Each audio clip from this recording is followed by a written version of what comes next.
Baik pemirsa JTV yang dirahmati Allah, kalau Anda ingin SMS silakan, juga telepon silakan juga, nanti lihat nomor di layar kaca. Ya.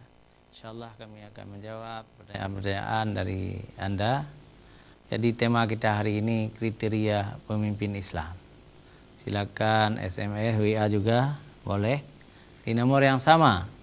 Kalau telepon di 0821 76 30 4692. SMS dan WA 0813 60 25 6228. Insyaallah kita akan interaktif, kita akan komunikasi. Ini sudah masuk SMS ya, saya baca langsung ya. Dari Bapak LKR, ayah penyair terkenal nih ya. Assalamualaikum Ustaz Amir. Apakah adil satu syarat mutlak bagi seorang pemimpin? Bagaimana pemimpin yang tidak adil kalau dia sengaja tidak adil? Apakah dia berdosa besar atau dosa kecil? Wassalam LKR. Waalaikumsalam Bapak LKR, guru saya. Ini sastrawan besar ya, di Banda Aceh. Tinggalnya di Banda Aceh. Jadi kita sudah tahu keadilan itu perintah Allah kepada manusia ya. Karena adil itu sifat terpuji, dan dalam Al-Qur'an juga diperintah i'dilu pada Allah. Berbuat adillah kamu, i'dilu, berbuat adillah kamu. Sesungguhnya adil itu mendekati takwa.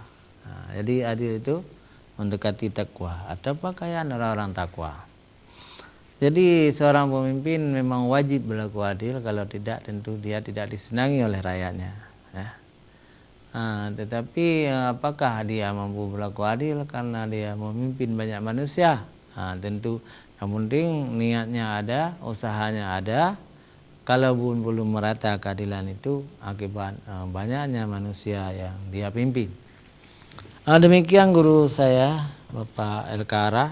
Mudah-mudahan dengan SMS dari Bapak ini membuat orang-orang lain tuh terpacu untuk bertanya. Ya. Ini dari Ibu Lina, Ibu Lina, pegawai RRI Banda Aceh. Assalamualaikum Ustadz Amir Hamzah. Waalaikumsalam. Ustadz, tolong beri kepada saya nomor HP Ustadz Fauzi Saleh. Dan saya ingin bertanya juga kepada Ustadz, apakah menjawab salam di radio atau di TV, apakah wajib sama dengan langsung? Karena kalau langsung orang memberi salam kepada kita, wajib kita jawab. Apakah salat di TV atau radio itu wajib juga kita jawab? Wassalam. Ibu Lina, bagus sekali pertanyaannya ya. Insyaallah nomor HP Ustadz Fauzi Saleh nanti saya kirim ya. Nanti kalau sudah ada acara ini. Kalau sudah selesai acara ini kita kirim. Tentang menjawab salam di radio dan TV sangat tergantung siapa yang memberikannya. Kan kita kenal. Misalnya yang mengucapkannya itu ulama, orang ceramah, orang-orang baik, itu wajib kita jawab juga. Siaran langsung misalnya, wajib kita jawab. Assalamualaikum warahmatullahi wabarakatuh, kata penceramah terkenal di TV misalnya atau di radio. Jawab aja, waalaikumsalam warahmatullahi wabarakatuh, dapat pahala. Tetapi kalau yang memberi salam itu orang-orang fasik ya, yang menampakkan aurat di televisi ya, menampakkan buah dadanya, menampakkan auratnya, pahanya, betisnya, justru haram kita jawab. Walaupun dia memberi salam, assalamualaikum. Sering mereka juga memberi. Malah orang non-Islam sekarang, orang non-Islam juga memberi salam orang Islam. Jadi nggak usah jawab, haram kita jawab.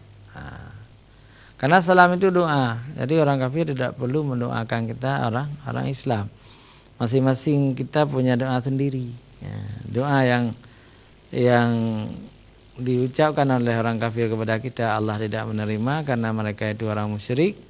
Doa yang kita ucapkan kepada orang kafir juga Allah menolak. Tidak boleh mendoakan orang kafir. Nah, jadi demikian Bu Lini, Lina. Sudah 2 ya, baru 2 masuk. Silakan telepon lagi, insyaallah kita akan menjawab lagi. Baik pemirsa Aceh TV yang dimuliakan oleh Allah SWT, seorang pemimpin di samping wajib memiliki sifat adil, juga harus berakhlak mulia. Dengan mulianya akhlak seorang pemimpin, apakah dia presiden, gubernur, menteri-menteri atau siapa saja pejabat yang lain ya, dengan mereka berakhlak mulia sehingga rakyat juga meneladani pemimpinnya. Tetapi kalau pemimpin tidak berakhlak mulia, ada kemungkinan rakyat juga akan lebih rusak. Pepatah Melayu mengatakan kalau guru kencing berdiri, murid pasti kencing berlari. Itu apa maknanya? Kalau guru itu tidak berakhlak, murid lebih lagi tidak berakhlak. Kalau pemimpin tidak berakhlak, rakyat juga mungkin tidak berakhlak. Karena itu pemimpin wajib memiliki akhlak yang mulia, akhlak yang baik, akhlakul karimah, untuk supaya dihormati, supaya dikagumi, supaya punya getah.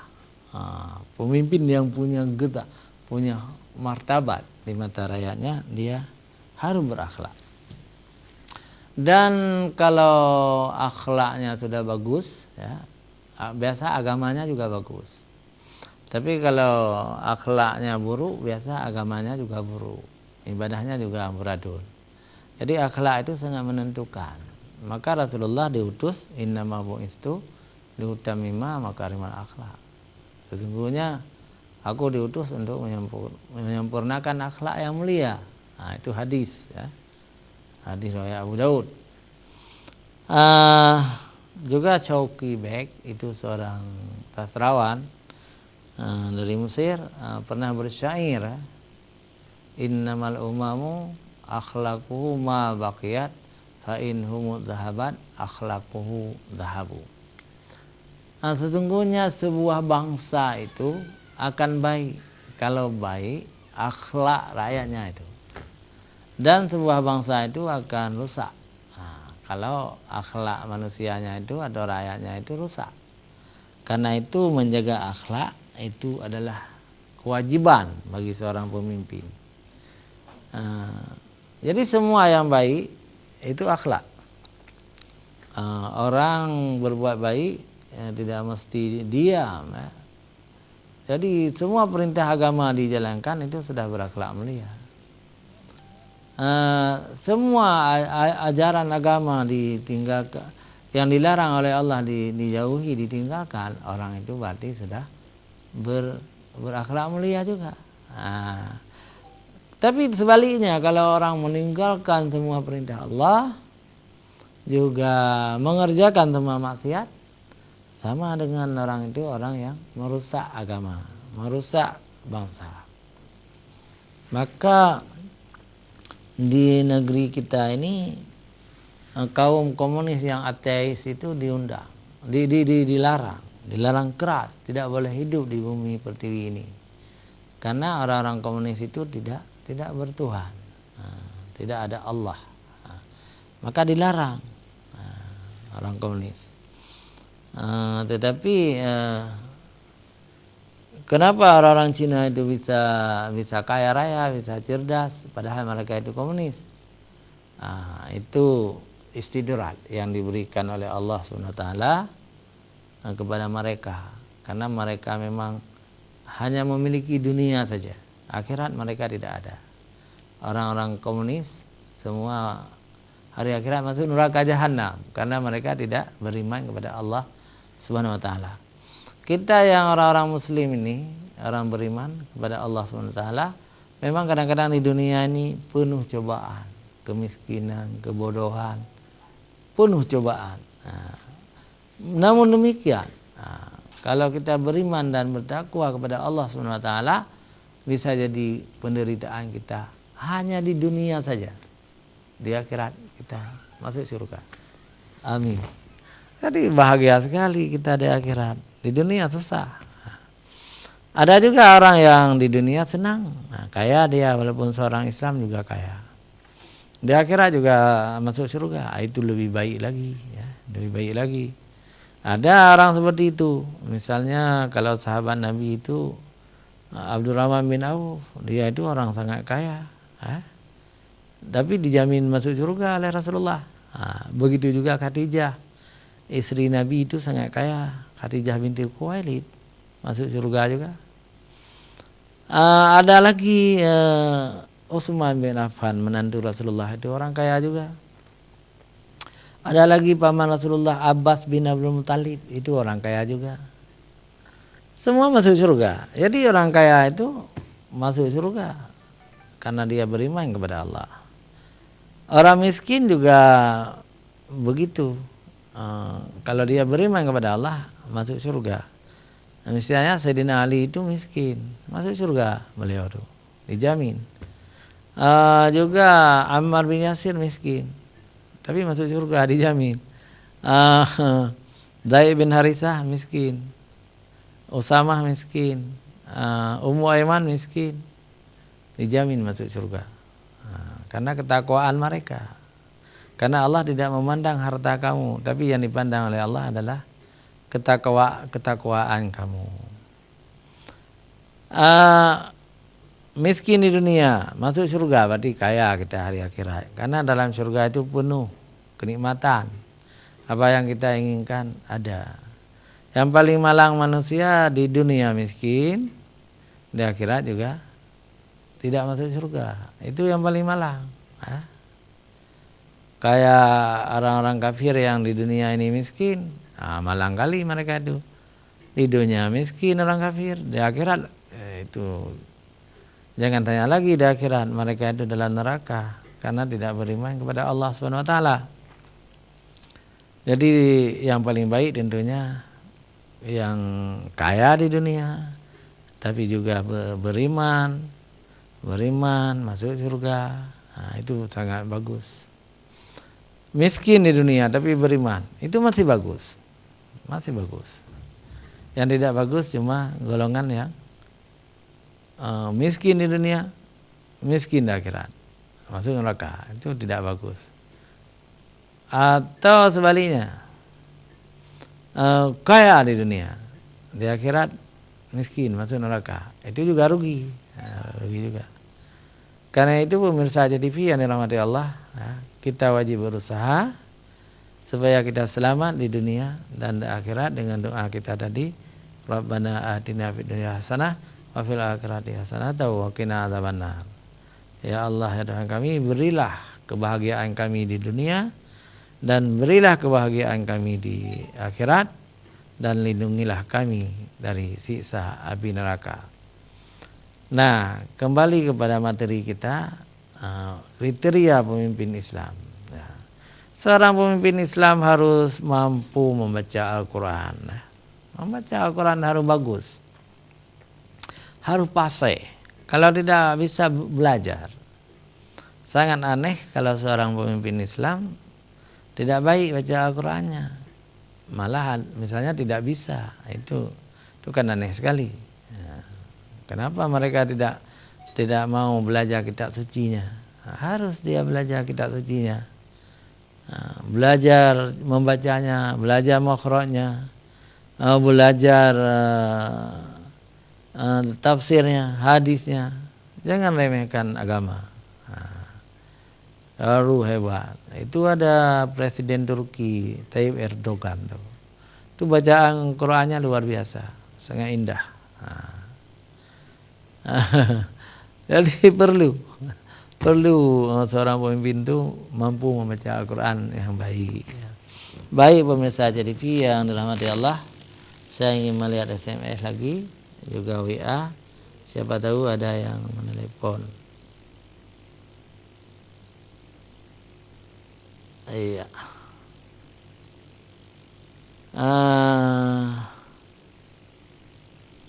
Belum ada di SMS, tapi mungkin ada di WA. Saya buka WA dulu ya. Ini dia. Iya, sudah ada ya. Dari Rizki Banda Aceh ya. Assalamualaikum Pak Ustadz. Waalaikumsalam warahmatullahi wabarakatuh. Saya ingin bertanya Ustadz, apakah seorang pemimpin itu harus juga bekerja keras untuk dirinya dan untuk masyarakatnya? Misalnya begini, seorang kecil misalnya, dia juga harus bergotong royong, turun ke dalam parit misalnya, membersihkan parit. Atau seorang kecil itu harus seperti rakyatnya. Misalnya ada rakyat gotong royong, dia juga harus gotong royong. Tolong Ustaz jawab. Wassalam. Itu sangat tergantung situasi, Rizki ya. Sangat tergantung situasi. Memang ada kecil-kecil itu yang memang dipilih oleh rakyat, dari kalangan rakyat. Kebiasaan dia gotong royong misalnya, turun ke dalam sungai, turun ke dalam parit, atau mengangkat batang-batang pohon seperti rakyat biasa. Nah itu juga tidak masalah kalau dia kuat, kalau dia masih muda, gitu ya. Tetapi kalau dia tidak turun dalam sungai atau dalam parit, tidak turut mengangkat kayu besar misalnya ya, tapi dia cukup komando saja, menyuruh anak-anak muda, menyuruh orang ini gini, itu sudah memadai. Jadi tidak mesti terjun langsung seorang pemimpin bekerja berkeringat. Kecuali dia masih muda, dia mau sendiri, tetapi bukan disuruh orang. Begitu. Baik pemirsa TV dari Rizki, kalau ada dari yang lain silakan, silakan. Belum masuk ya. Kita hemat dulu. Kita ingin lanjutkan kriteria seorang pemimpin Islam. Seorang pemimpin Islam itu harus lebih baik hubungannya dengan negara-negara lain. Kalau dia seorang presiden harus menjalin hubungan, terutama dengan negara-negara Islam yang menguntungkan Islam itu. Tidak boleh dengan negara Islam menjadi seteru, kita putuskan hubungan diplomatik misalnya, sedang dengan negara non Islam kita bersahabat. Itu akan janggal. Jadi utamakan hubungan dengan negara-negara Islam. Itu seorang pemimpin. Lalu bagaimana nasib seorang pemimpin Islam di hari akhirat nanti?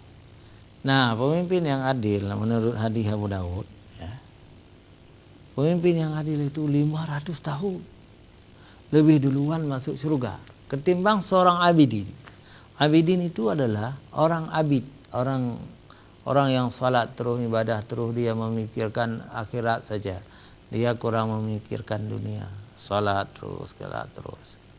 Sedangkan pemimpin tadi dia hanya memiliki sifat adil, salat wajib ada dia, salat sunat kurang, tetapi bisa dia masuk surga 500 tahun lebih duluan ketimbang seorang abidin ahli ibadah. Ini perlu kita camkan. Artinya keadilan itu sangat penting. Kecerdasan seorang pemimpin sangat penting. Memberdayakan ekonomi, memberdayakan ekonomi, memberdayakan negara, supaya negara ini miskin, tidak banyak hutang. Itu tugas seorang pemimpin. Pemirsa TV yang dirahmati Allah SWT, jangan kemana-mana, kita kembali setelah jeda iklan berikut.